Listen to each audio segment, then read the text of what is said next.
राष्ट्रप्रवाह Vidarbha news में आप सभी का स्वागत है। मैं मनन व्यास और आज की देखते हैं ताजा खबर।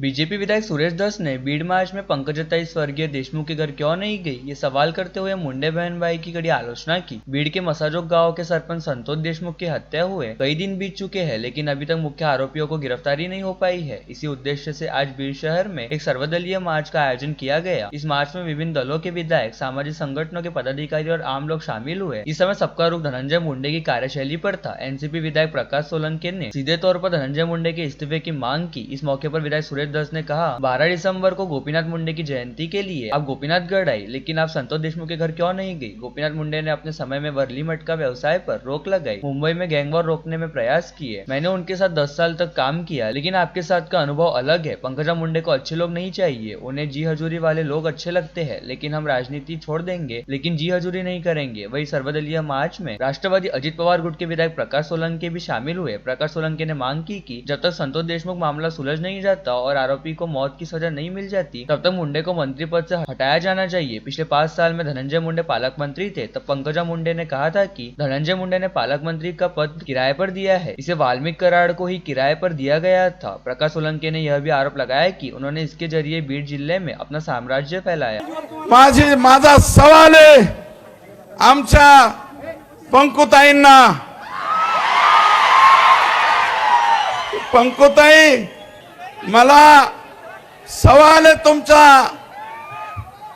संभाजीनगरला तुम्ही एअरपोर्टवर उतरला, 12 तारखेला तुम्हाला 12 डिसेंबर ही गोपीनाथजी मुंडे साहेब यांची जयंतीचा दिवस आहे। मान्य करतो मी, तुम्हाला जायचं होतं तिकडं, पण वाकडे वाट करून तुम्ही संतोषच्या घरी का गेला नाही? तो का नाही गेला हा सवाल आहे माझा। तुम्ही का गेला नाही? किंवा फक्त बोलतात कोरडं काम? धनुभाऊ, तुम्ही जे बोललात ना गोपीनाथ गडाच्या, अरे गोपीनाथ मुंडे कोण? गोपीनाथ मुंडेंनी त्यांच्या कालावधीत मटक्याचा खटका बसवला। मुंबईतलं गँगवॉर कुणी जर बंद केलं असेल तर ते गोपीनाथराव मुंडेंनी बंद केलं। गोपीनाथांच्या बरोबर सुद्धा आम्ही 10-10 वर्ष काम केलं। तो अनुभव वेगळा आहे, तुमच्या पुढे अनुभव काम करणं वेगळं आहे। तुम्हाला चांगले मोठाले आणि जे माणसं चांगले आहेत पंकुताई, तुम्हाला माणसं जमत नाहीत, तुम्हाला असे पाहिजे जी हुजूर जी हुजूर।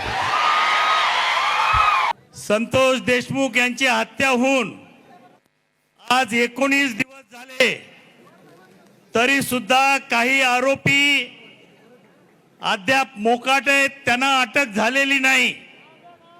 खंडणीतल्या आरोपी वाल्मिक कराड याला सुद्धा अटक झालेली नाही। या निमित्तानं मला एवढं सांगायचंय की गेल्या 5 वर्षामध्ये 4 वर्ष धनंजय मुंडे या जिल्ह्याचे पालकमंत्री होते। या ठिकाणी पंकजाताईंनी सांगितलं की या धनंजय मुंडेंनी आपलं पालकमंत्री पद भाड्याने दिलं। कोणाला दिलं? वाल्मिक कराडला दिलं। एक घटनाबाह्य सत्ता केंद्र आणि पालकमंत्र्याचे सगळे अधिकार मिळाल्यानंतर यांनी पोलीस प्रशासनावर आणि संपूर्ण प्रशासनावर आपली जरब बसवली। फोन करून पोलीस स्टेशनला सांगायचं की ह्याला उचला, 307 मध्ये अडकवा, 302 मध्ये अडकवा। हजारो बेगुन्हा नागरिकावरती या ठिकाणी खटले। गोदावरी नदीतून दररोज 300 हायवा ह्या वाळूचा उपसा करतात। कोणाच्या आहेत ह्या हवा? आणि म्हणून या ठिकाणी या सर्व गोष्टीला ज्यांनी या वाल्मिक कराडच्या पाठीमागे आपली शक्ती उभी केली ते धनंजय मुंडे मंत्रिमंडळामध्ये असल्यास या केसमध्ये कोणालाही न्यायाची अपेक्षा नाही। आणि म्हणून या निमित्तानं मी मुख्यमंत्री आणि अजितदादांना विनंती करतो की या केसचा निकाल जोपर्यंत आरोपीला फाशी होत नाही तोपर्यंत त्यांचं मंत्रिपद काढून घ्यावं।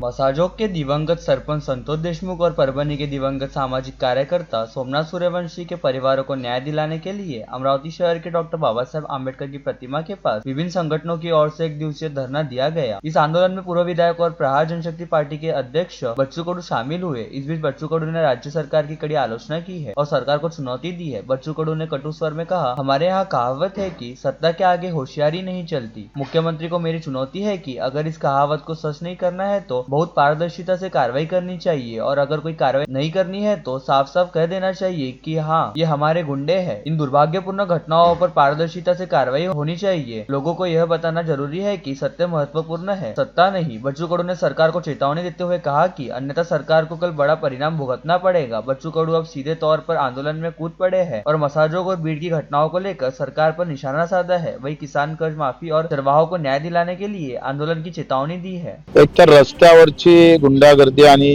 खाकीतली गुंडागर्दी दोनही स्पष्टपणे या दोनही घटनेत दिसतंय। एक मान पहिले होती का सत्तेपुढे शहाणपणा चालत नाही।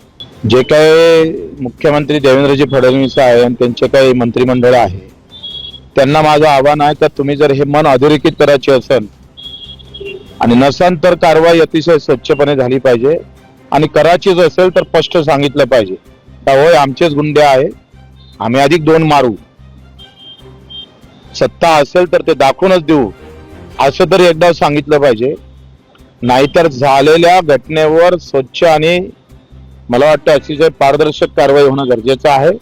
त्यामध्ये विरोधी पार्टीतले दोघे जण त्या समितीमध्ये घेऊन ती पारदर्शकपणे होणं गरजेचं आहे। सांगायचं आहे सत्तेतल्या लोकांना हे सांगणं गरजेचं आहे का हे खरं नाही आहे की सत्तेपुढे शहाणपणा टिकत नसतं, हे खरं नाही। सत्य महत्वाचं असते, सत्ता महत्वाची नसतं। ते दाखवण्याची वेळ या सरकारला आलेली आहे, ते दाखवावी, नाहीतर त्याचा मोठ्या प्रकारचा उद्या परिणाम सरकारला भोगावा लागेल। वाल्मिक करार ज्याचे अत्यंत केला जातोय अटक होत नाहीत का? पूर्व प्रधानमंत्री मनमोहन सिंह का शनिवार को निगमबोध घाट पर राजकीय सम्मान के साथ अंतिम संस्कार किया गया। उनके पार्थिव शरीर को सेना की गाड़ी पर दिल्ली के निगमबोध घाट लाया गया। यहाँ तीनों सेनाओं ने उन्हें सलामी दी। इसके बाद राजकीय सम्मान के बाद अंतिम संस्कार की रस्में पूरी की गई। मनमोहन सिंह की पत्नी गुरशरण कौर, बड़ी बेटी उपिंदर सिंह, दूसरी बेटी दमन सिंह और तीसरी बेटी अमृत सिंह निगमबोध घाट पर मौजूद थे। बेटी ने मुखाग्नि दी। निगमबोध घाट में राष्ट्रपति द्रौपदी मुर्मू, प्रधानमंत्री नरेंद्र मोदी, रक्षा मंत्री राजनाथ सिंह, सोनिया गांधी, प्रियंका वाड्रा, राहुल गांधी और कांग्रेस के बड़े नेता उन्हें अंतिम विदाई देने उपस्थित थे। शिवसेना उबाटा के नवनियुक्त उपनेता सुधीर सूर्यवंशी ने कहा कि जनता के मसले उठाने और हल करने के लिए शिवसेना अपने पुराने आक्रामक अंदाज में आएंगी। अमरावती शिवसेना का दुर्ग रहा है, इसलिए उबाटा पार्टी के पुनःगत वैभव दिलाने के लिए जोर शोर से प्रयत्न होंगे। आज दोपहर मराठी पत्रकार भवन में आयोजित प्रेस वार्ता को सूर्यवंशी संबोधित कर रहे थे। इस समय दरियापुर के विधायक गजानन लवटे, पूर्व जिला प्रमुख प्रदीप बाजड़, युवा सेना जिला प्रमुख अंकुश कावड़कर पाटिल, तहसील प्रमुख बनवनराव विल्लेकर, विधानसभा संयोजक शुभम जवंजाड़ और अन्य भी उपस्थित थे। सूर्यवंशी ने मान्य किया कि शिवसेना उबाटा की कुछ मात्रा में पहले की तुलना में जनता से नाल टूट गई थी, जिसके कारण जिले में पार्टी कमजोर हुई है। शिवसेना के नेता प्रदीप बाजड़ ने सूर्यवंशी को उपनेता पद से हटाए जाने की कथित खबरों को ईर्ष्या भाव से की गई कारगुजारी निरूपित किया। वही सूर्यवंशी ने कहा कि पश्चिम विदर्भ से वे विधायक नितिन देशमुख के साथ दूसरे नेता है जिन्हें उपनेता पद का मान उद्धव ठाकरे ने दिया है। इस पद पर अपनी नियुक्ति को वे बड़ा सम्मान मानते हैं। सूर्यवंशी ने कहा कि उनका कार्यक्षेत्र संपूर्ण महाराष्ट्र है, पार्टी जो आदेश देंगी वह किया जाएगा। अभिनेत्री उर्मिला कोठारी की कार एक्सीडेंट की खबर सामने आई है। घटना मुंबई के कांदिवली इलाके में पोईसर मेट्रो स्टेशन के पास हुई। कल शुक्रवार को हुई इस घटना में एक शख्स की मौत हो गई। उर्मिला कोठारी शूटिंग खत्म करके घर लौट रही थी, तभी उनकी कार का एक्सीडेंट हो गया। हादसा उस वक्त हुआ जब ड्राइवर ने कार से नियंत्रण खो दिया। कार ने दो मजदूरों को टक्कर मार दी, जिसमें से एक की मौत हो गई और दूसरा गंभीर रूप से घायल हो गया। बताया जा रहा है कि इस हादसे में उर्मिला और उनके ड्राइवर भी घायल हो गए। समतानगर पुलिस स्टेशन में ड्राइवर के खिलाफ मामला दर्ज किया गया है और पुलिस ने जांच शुरू कर दी है। पुलिस के मुताबिक हादसे के बाद समय रहते कार के एयरबैग खुल जाने से उर्मिला की जान बच गई। उसकी कार क्षतिग्रस्त हो गई है। दाजी साहब ने कुष्ठ रोगियों में स्वाभिमानी और आत्मनिर्भर जीवन जीने का साहस पैदा करने के लिए तपोवन संस्थान की शुरुआत की। यह बुजुर्गों की देखभाल का घर है। आज इसी तपोवन में कुष्ठ रोगी बड़े आनंद से जीवन जी रहे हैं। अपने कौशल के कारण कुष्ठ रोगियों द्वारा कई हस्तशिल्प भी बनाए गए हैं। कुष्ठ उन्मूलन आंदोलन को और अधिक व्यापक बनाने के लिए विभिन्न सामाजिक संगठनों की पहल भी महत्वपूर्ण है। उक्त विचार विधायक खोड़के ने व्यक्त किया। महान स्वतंत्रता सेनानी, समाज सुधारक और कुष्ठ रोग निवारण आंदोलन के प्रणेता पद्मश्री डॉक्टर शिवाजीराव उर्फ दाजी साहब पटवर्धन की 133वीं जयंती के अवसर पर डॉक्टर शिवाजीराव पटवर्धन कुष्ठ बहुउद्देशीय संस्थान विद्यापीठ चौक में अभिनंदन कार्यक्रम आयोजित किया गया था। इस अवसर पर वे बोल रही थी। इस अवसर पर वरिष्ठ सामाजिक कार्यकर्ता डॉक्टर गोविंद जी कासट, विदर्भ महारोगी सेवा मंडल तपोवन अध्यक्ष प्राचार्य डॉक्टर सुभाष गवई, पूर्व नगर सेवक प्रदीप बाजड़, सामाजिक कार्यकर्ता मोहन क्षीरसागर और अन्य गणमान्य व्यक्ति उपस्थित थे। इस मौके पर विधायक द्वारा पद्मश्री सम्मान से सम्मानित शिवाजीराव पटवर्धन की छवि का पूजन एवं माल्यार्पण किया गया।